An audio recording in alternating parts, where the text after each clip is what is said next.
Hello, Ioannis. Hello. Good to have you here. Welcome to Circle One Gallery. We're happy to have you with us today.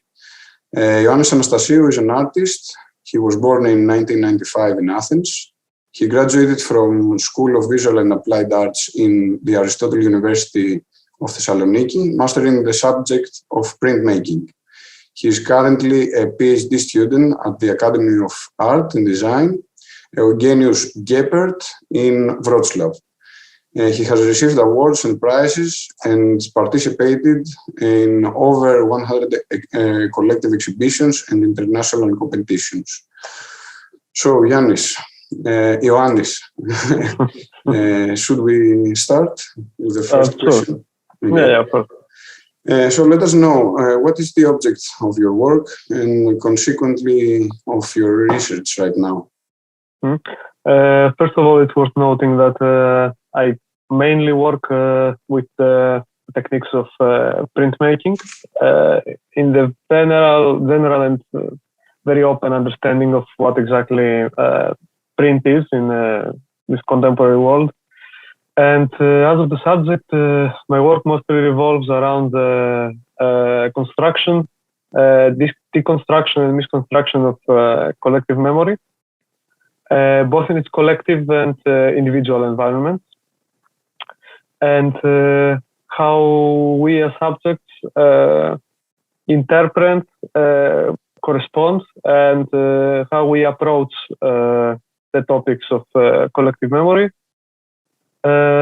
Mostly, currently, how the relationship between an individual, a viewer, somebody who interacts with this whole structure, how this relationship is twofold. Yeah, by interacting with it, you actually recreate it. Sometimes you help it decay, transform, etc. In this kind of sense.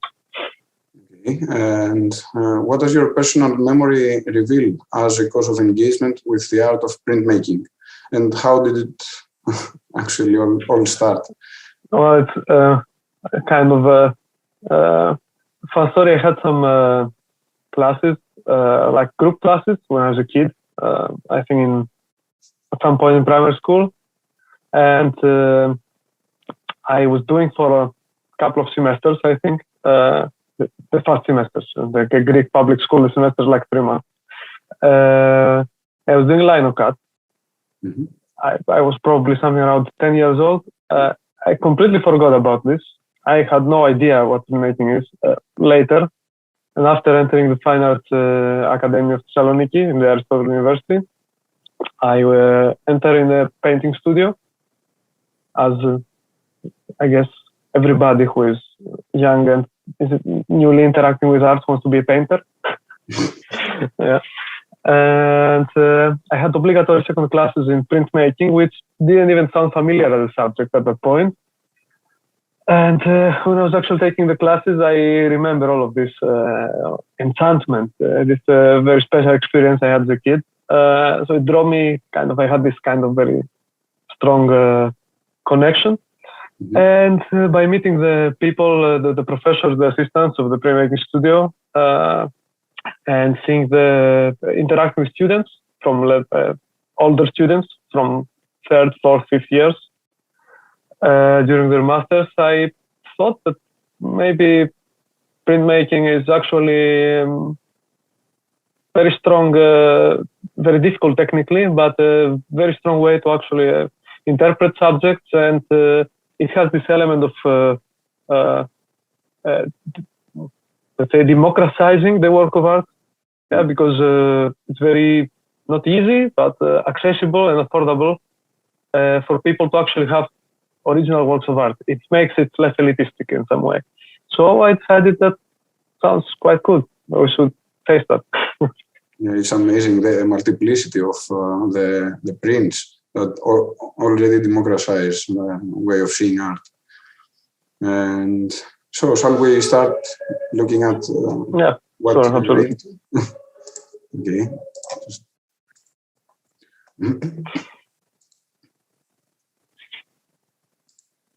So this is the first thing that we are facing. This is a book, right?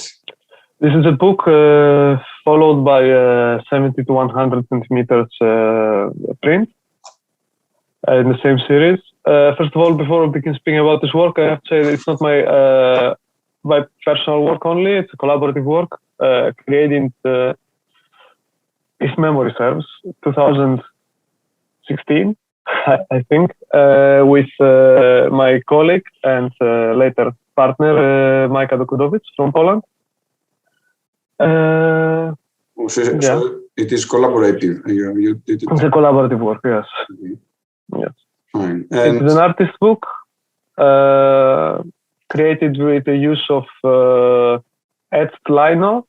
For me at that point, it was a technique I just heard of and I want to experiment with. And we were both taking part, me and Majka, in a workshop. We were invited by one of our professors in his private atelier in Halkidiki for a couple of days. And the atelier is in Athens, which was an integral part of the Gigantomachy, the myth of Gigantomachy.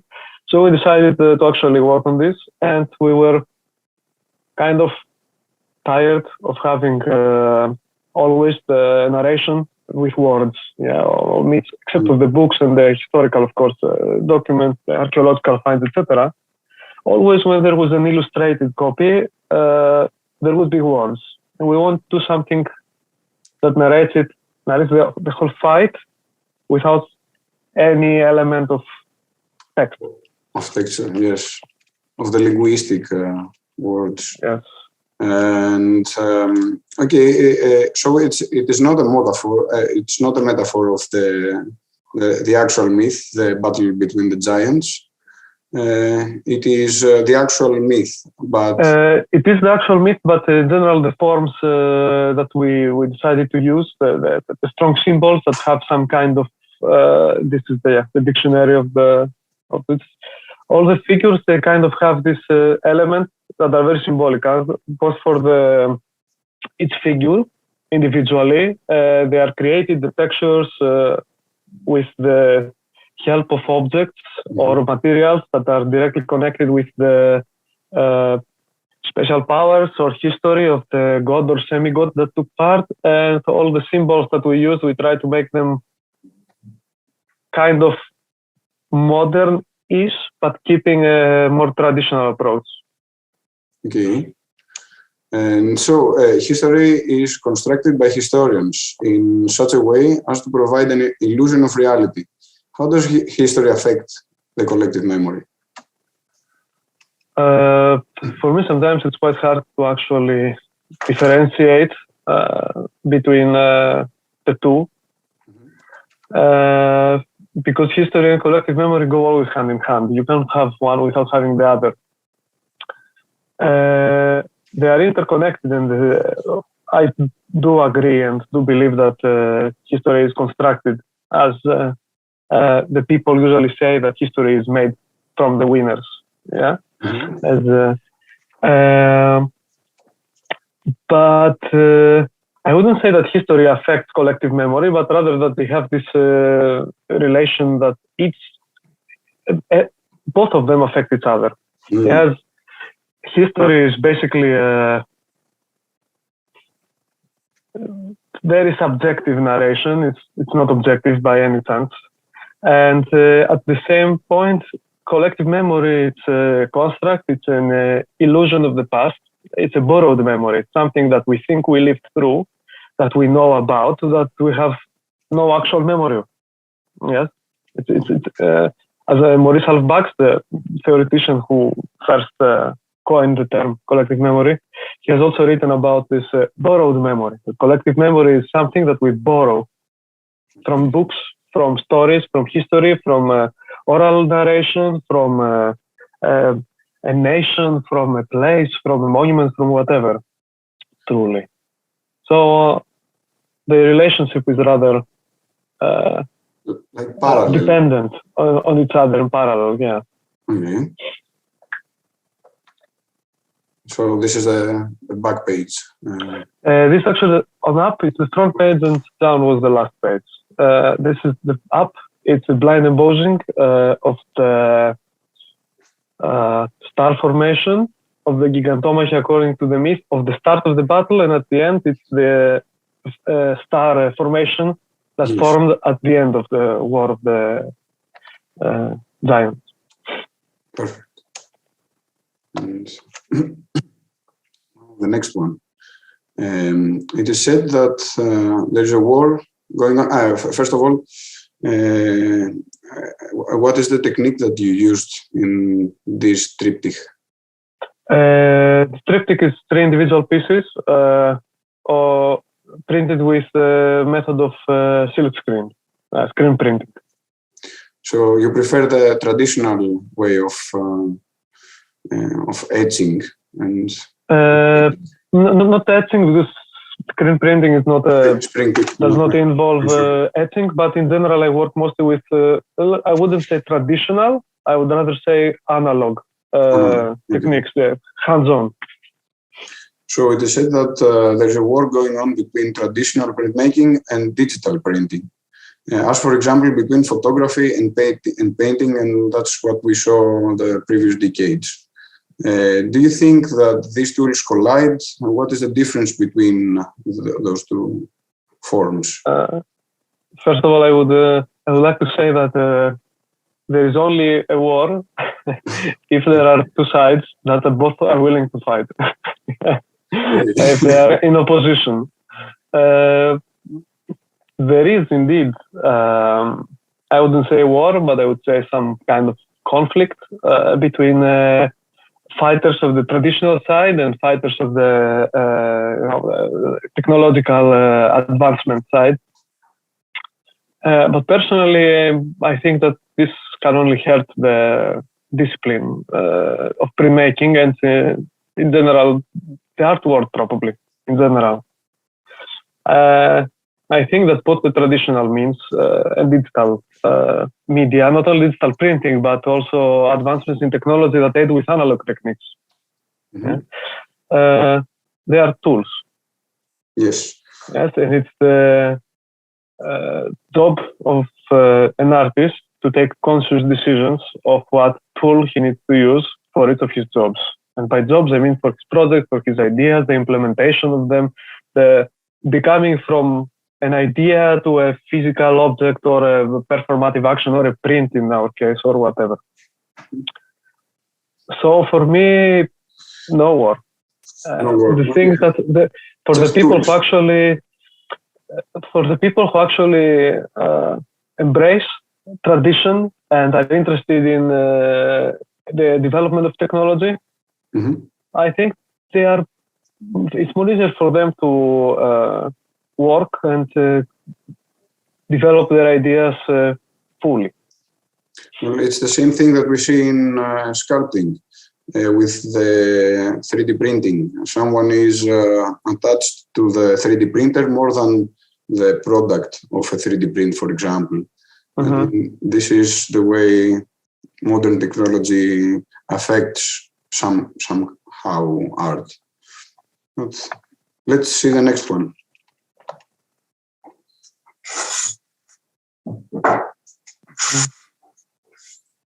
This one's also named the Contain Yourself, Sir, also collaborative work. Also the collaborative work with Maika Dokudovic. Yes. Yes, this one more recently, in 2019. This is actually a peculiar object because it is interactive. It has ready-made casings, obviously, and it's also a print, multiple prints actually. It's seal screen with high temperature ink and enamel on steel. Enamel like the pots, like all the cookware. And yeah. Do you empower the interaction with the work of art? So the visitor has to touch it, to see, to reveal its truth? Well, basically, I think that everything that is in the three-dimensional space, in my works and the collaborative works we have with Micah, like this one, like the book we just saw before, Gigantomachy, they have to be touched to be experienced.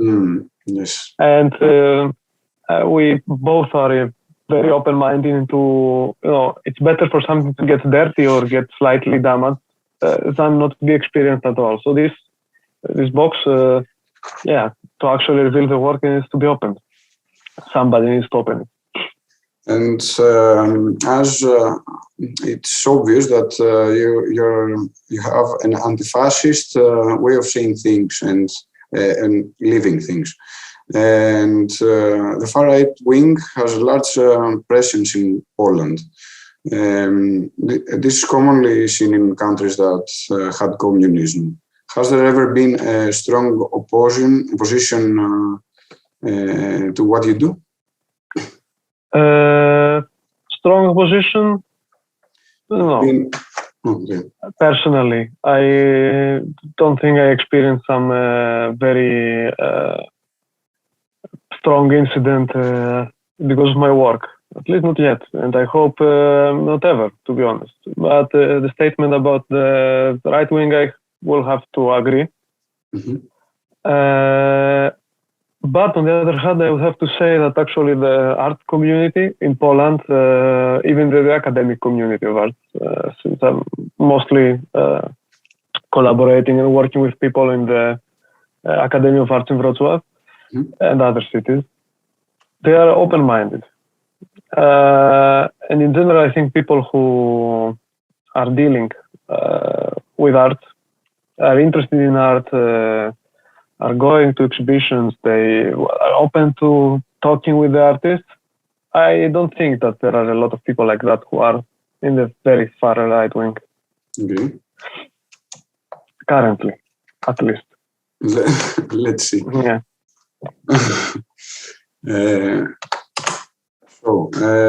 This one is Kinotafia. I was in this exhibition and I touched everything. I mean, there was a feeling that I should do it in order to investigate what this was into. As I can recall, you could open each book and see what was inside of it. You remember correctly, yeah. That's perfect. You explore the relationships between collective and individual memory. Do you consider from your experience so far that the relationship between those two is opposing, and how are they affected by an image in a multi-sensory world? The thing is that actually I was very interested. This is, first of all, to mention, it's my master diploma graduation project from the Aristotle University. And at that point, I was very interested to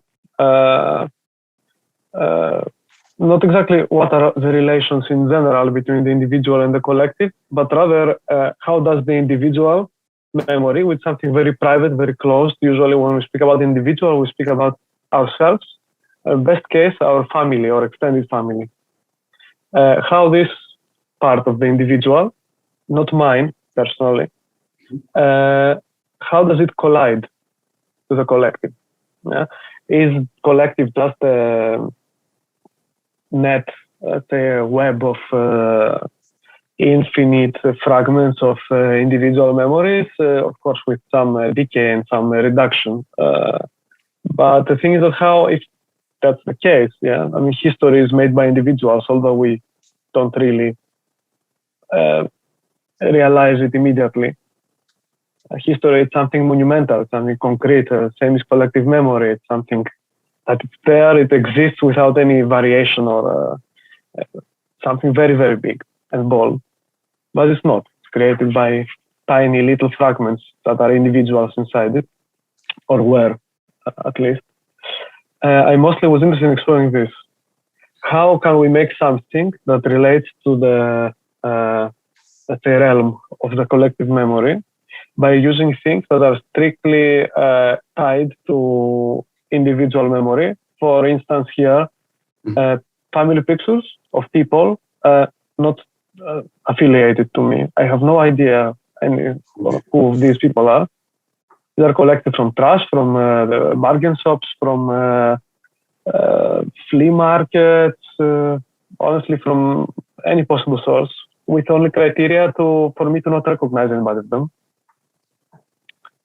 And how does this tiny fragment, this unknown individual, this baby in the picture, or this grandma on the left, or how did they inscribe, let's say, without a name, without being remembered or by the collective, how did they inscribe their own little part in this monumental construct? And this is also printed on books.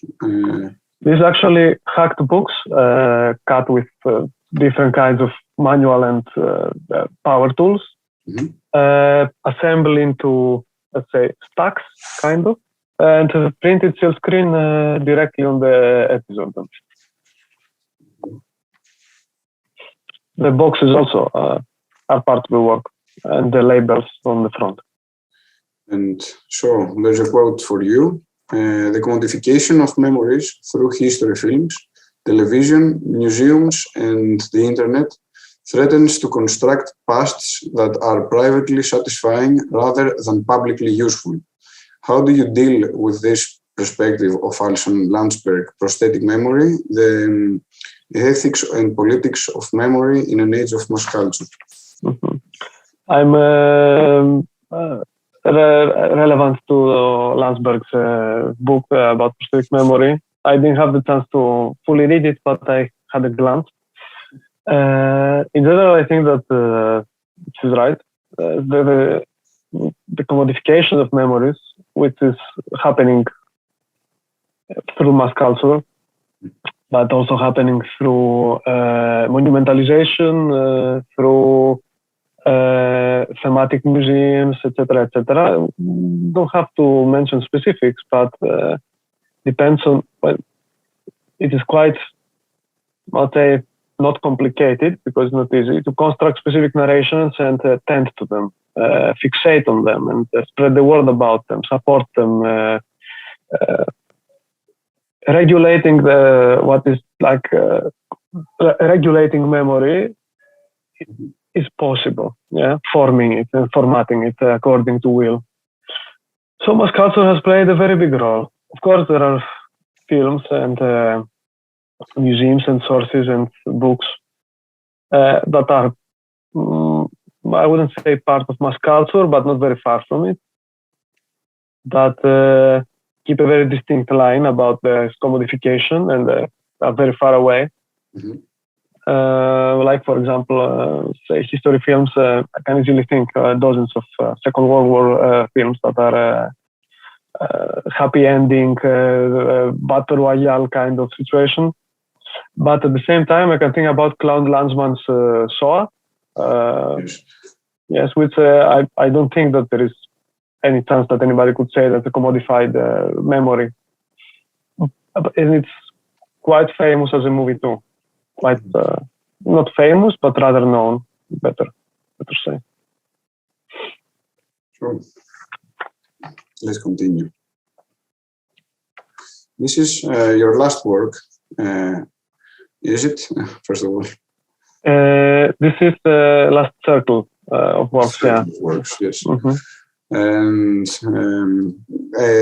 this is called 21st century trichotomy. That's right. That's right.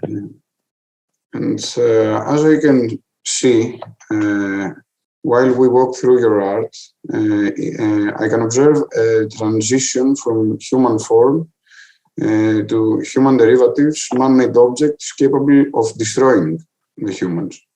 Is there a path you are following in this research?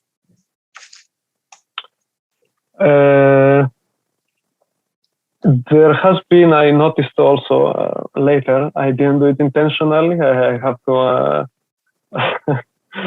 say that I was working rather with more human-based representational, let's say, figures or scenes or general landscapes.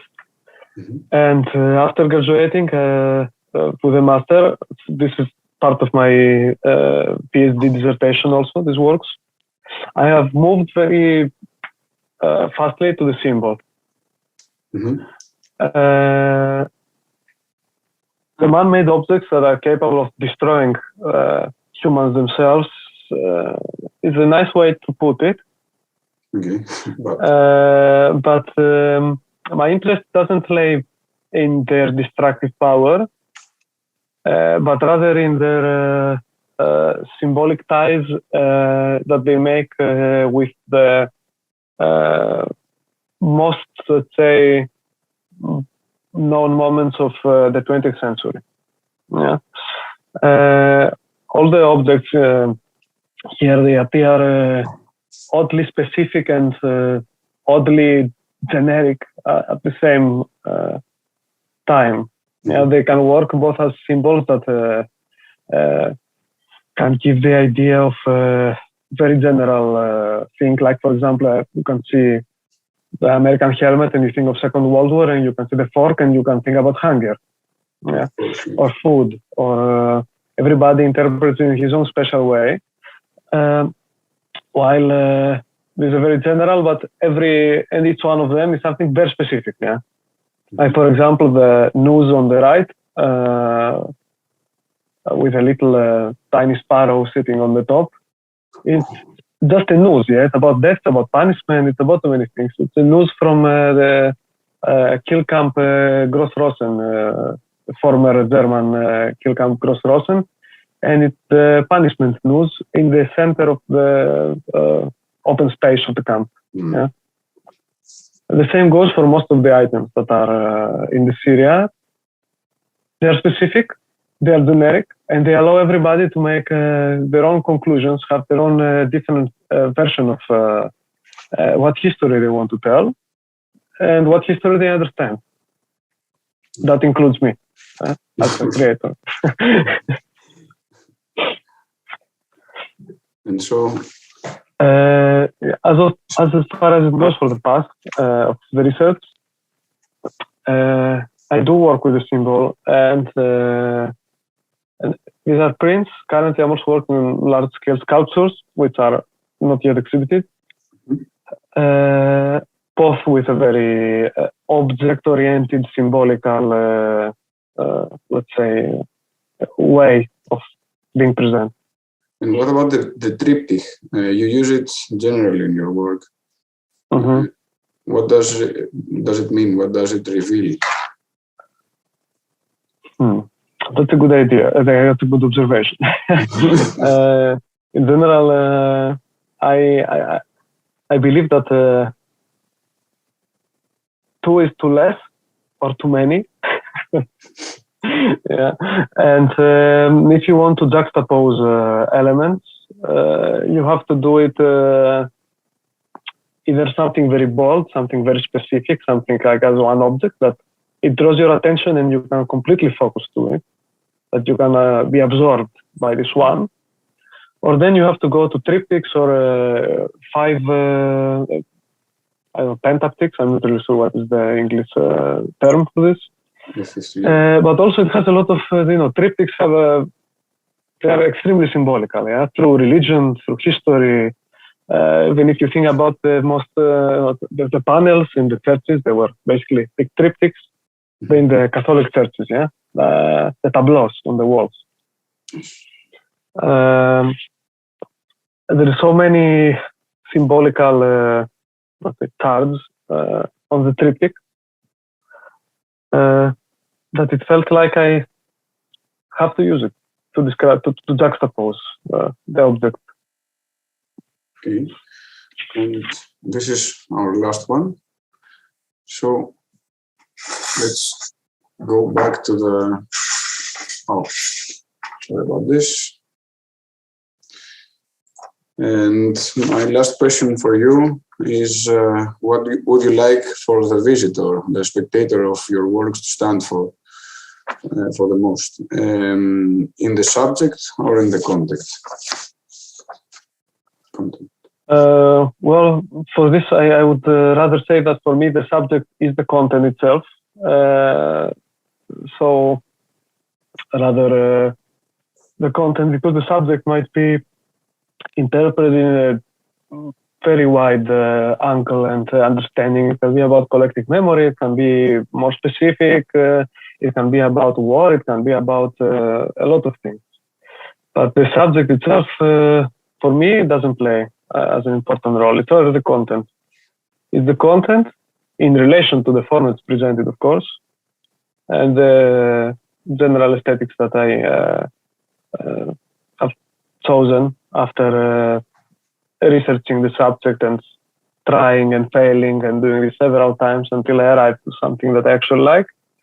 But beyond the form, which is something that it has to be there, so the message is moved on, is easily readable, understandable, not because it's representative,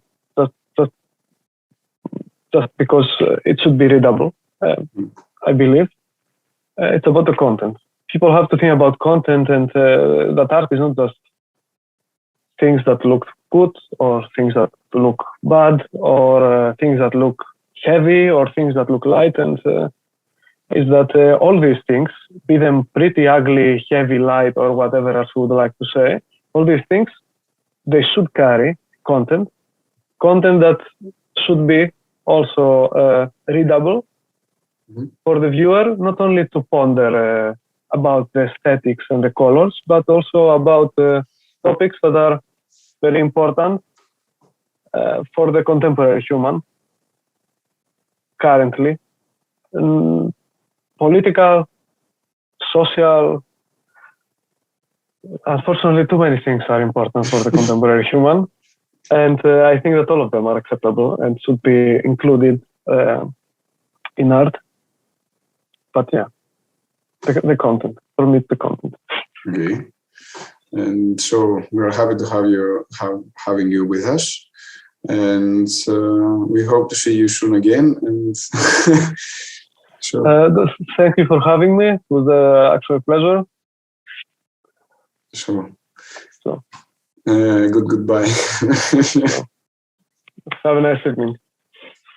Rot, orange, gelb, grün, blau, violett, lila, braun,